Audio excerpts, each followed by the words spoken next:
Hello my dear student, आपका MR academy पर स्वागत है। तो चलिए आज हम इस टाइप के क्वेश्चनों को समझते हैं।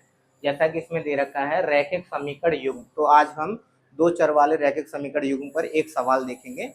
अब हम यहाँ पर देखेंगे, जैसे ये दे रखा है के किस मान के लिए रैखिक समीकरण युग्म के एक्स प्लस वाई बराबर के स्क्वायर तथा एक्स प्लस के वाई बराबर 1 के अनंत हल होंगे। तो हमें ये बताना है कि के किस मान के लिए इसमें क्या होगा, अनंत हल होंगे। ठीक है, तो यहाँ पर सबसे पहले हम क्या लिखेंगे, जो हमें रैखिक समीकरण युग्म दे रखा है उसको लिखेंगे।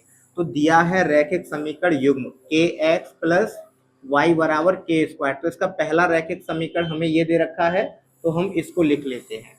तो जैसा कि हम इसको देख रहे हैं कि यहाँ पर बराबर में के स्क्वायर दे रखा है, लेकिन रैखिक समीकरण युग्म का जो मानक रूप होता है, क्या रैखिक समीकरण युग्म का मानक जो रूप होता है वो क्या होता है, a1 x plus b1 y plus c1 बराबर 0।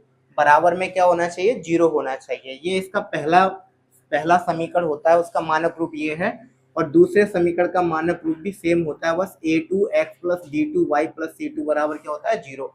तो मेरा कहने का तात्पर्य ये है कि रैखिक समीकरण युग्म का मानक रूप तो ये होता है और इक्वल टू में क्या होता है, 0 होता है। तो हम इसको सबसे पहले क्या करेंगे, इसको इसके स्टैंडर्ड फॉर्म में लिखेंगे, मानक रूप में। और मानक रूप में लिखने के लिए इसमें क्या होना चाहिए, बराबर में 0 होना चाहिए। तो अब हम इसको क्या करेंगे, इधर लेके आएंगे, तो क्या हो जाएगा के एक्स प्लस वाई, ये पॉजिटिव है। अगर कोई संख्या इक्वल टू के बराबर में अगर चेंज करते हैं हम उसको, तो उसका साइन क्या हो जाता है, चेंज हो जाता है। तो के को इधर लेके आएंगे तो क्या हो जाएगा, माइनस के स्क्वायर बराबर 0 हो जाएगा। अब हम इसकी तुलना करेंगे किससे, समीकरण फर्स्ट से, मानक रूप से। a1 x plus b1 y और प्लस c1 बराबर 0। तो क्या करेंगे, तुलना। जब हम इसकी तुलना करेंगे तो x से x कट जाएगा, क्या बचेगा, a1 बराबर k, और y से y, तो b1 बराबर क्या हो जाएगा, 1 हो जाएगा, और c1 बराबर क्या हो जाएगा, माइनस के स्क्वायर। कैसे कि यहाँ पर x से x की तुलना करेंगे तो x से x कट जाएगा, a1 बराबर k और b1 बराबर क्या हो जाएगा, इसके आगे 1 है तो b1 बराबर 1 और c1 बराबर क्या हो जाएगा, माइनस के स्क्वायर।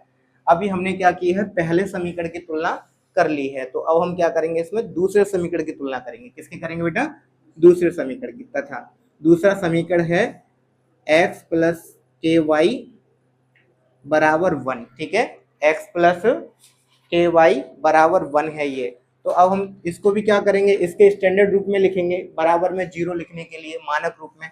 तो यहाँ क्या हो जाएगा, ये x प्लस के वाई, इसको उधर लेके आएंगे तो साइन चेंज हो जाएगा, बराबर 0 हो जाएगा। अब इसकी तुलना करेंगे तो a2x प्लस b2y और प्लस c2 बराबर 0। क्या करेंगे, तुलना। और जब तुलना करेंगे तो यहाँ से a2 बराबर क्या हो जाएगा, x से x गया तो कितना बचा, 1, क्योंकि इसके आगे 1 है।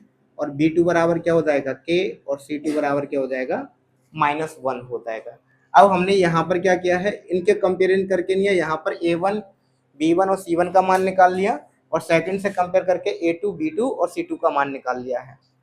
अब जैसा कि यहाँ पर दे रखा है कि समीकरण के क्या है, अनेक हल हैं, तो हमें समीकरण के अनेक हल होने की शर्त पता होना चाहिए। तो यहाँ लिखेंगे, चूंकि दिए गए रैखिक समीकरण युग्म के अनंत अनेक हल हैं।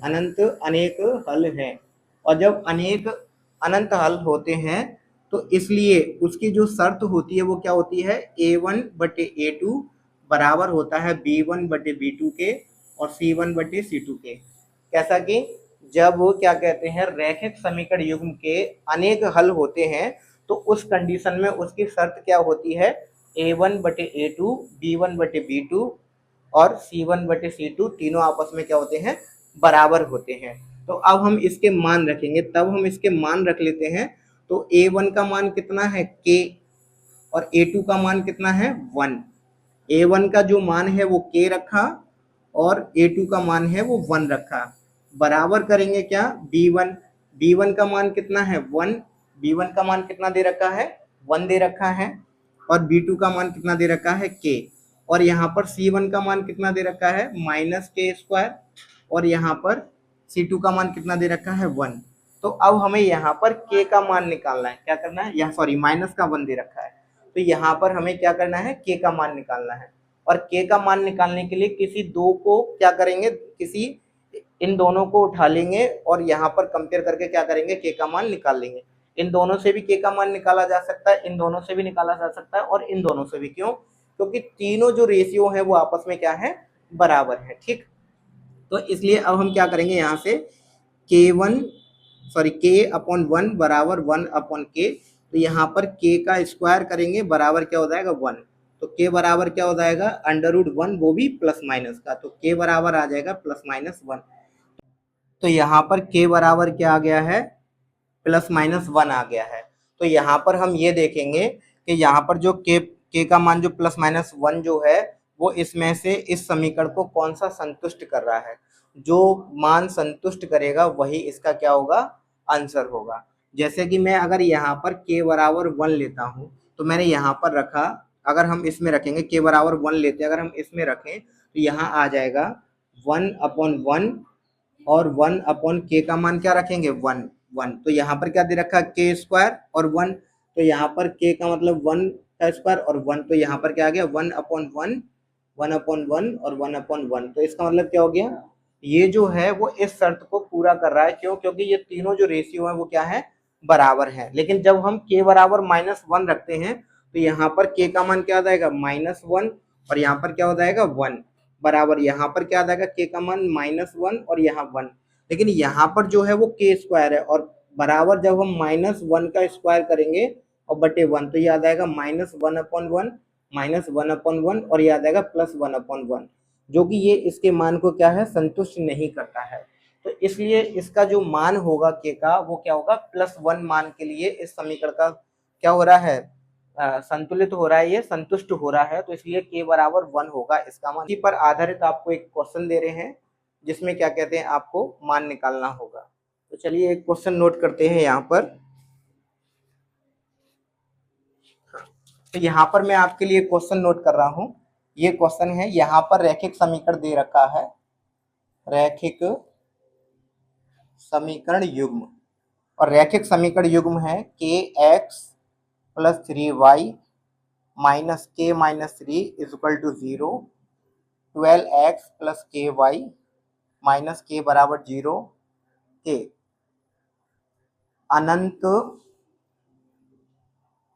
अनेक हल हैं।